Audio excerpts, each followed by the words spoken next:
Now the Ziphites came to Saul at Gibeah. Is David not hiding in the hill of Hachilah, opposite Jeshimon? Then Saul arose and went down to the wilderness of Ziph, having 3,000 chosen men of Israel with him, to seek David in the wilderness of Ziph. And Saul encamped in the hill of Hachilah, which is opposite Jeshimon, by the road. But David stayed in the wilderness, and he saw that Saul came after him into the wilderness. David therefore sent out spies, and understood that Saul had indeed come. So David arose and came to the place where Saul had encamped. And David saw the place where Saul lay, and Abner the son of Ner, the commander of his army. Now Saul lay within the camp, with the people encamped all around him. Then David answered, and said to Ahimelech the Hittite, and to Abishai the son of Zeruiah, brother of Joab, "Who will go down with me to Saul in the camp?" And Abishai said, "I will go down with you." So David and Abishai came to the people by night, and there Saul lay sleeping within the camp, with his spear stuck in the ground by his head, and Abner and the people lay all around him. Then Abishai said to David, God has delivered your enemy into your hand this day.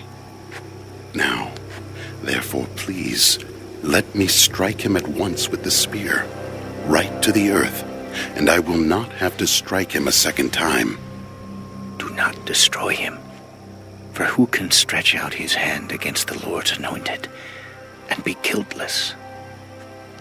As the Lord lives, the Lord shall strike him, or his day shall come to die, or he shall go out to battle and perish. The Lord forbid that I should stretch out my hand against the Lord's anointed. But please, take now the spear and the jug of water that are by his head, and let us go."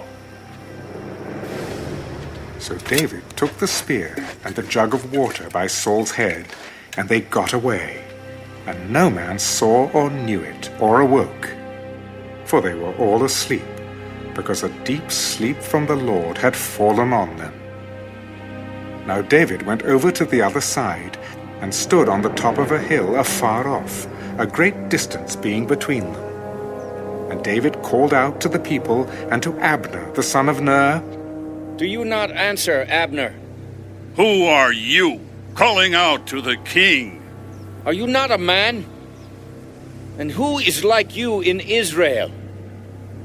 Why then have you not guarded your lord the king? For one of the people came in to destroy your lord the king. This thing that you have done is not good. As the Lord lives, you deserve to die, because you have not guarded your master, the Lord's anointed. And now see where the king's spear is, and the jug of water that was by his head." Then Saul knew David's voice. "Is this your voice, my son David?" "It is my voice, my lord, O king. Why does my lord thus pursue his servant? For what have I done? Or what evil is in my hand? Now therefore, please let my lord the king hear the words of his servant. If the Lord has stirred you up against me, let him accept an offering. But if it is the children of men, may they be cursed before the Lord. For they have driven me out this day from sharing in the inheritance of the Lord, saying, 'Go, serve other gods.' So now, do not let my blood fall to the earth before the face of the Lord. For the king of Israel has come out to seek a flea, as when one hunts a partridge in the mountains." "I have sinned. Return, my son David, for I will harm you no more, because my life was precious in your eyes this day. Indeed, I have played the fool and erred exceedingly." Here is the king's spear. Let one of the young men come over and get it. May the Lord repay every man for his righteousness, and his faithfulness, for the Lord delivered you into my hand today. But I would not stretch out my hand against the Lord's anointed.